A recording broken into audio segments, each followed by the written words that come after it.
orientale della Pelanda. Thank you. I would like to first of all thank Roma for this invitation to this absolutely fantastic building. Very happy to be here and to be presenting this work in its Italian premiere, Ondulation, which was created by myself with the help of a Finnish artist, Comune, and another Canadian artist, Emmanuel Madame. And I would also like to thank Richard, the overly humble, I would say, curator of this exhibition. Innanzitutto volevo ringraziare Roma per averci invitato verso questo edificio veramente fantastico. Sono molto felice di avere la possibilità di presentare la mia opera, che viene presentata in anteprima. Si chiama Ondulation, realizzata con l'artista finlandese Mikko Himanen e Emmanuel Madre, un altro artista canadese.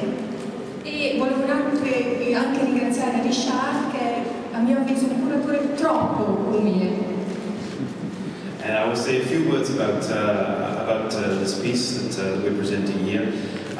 What I'm trying to explore with this particular work is a kind of synesthesia. This is a neurological condition where the senses overlap, where you feel colors or you hear smells, or this kind of psychological condition. But it's also used in a more artistic way as a concept to explore a kind of parallelism between senses. So in this piece, I'm trying to create a synchronicity between what you hear, what you might be able to touch, and what you see.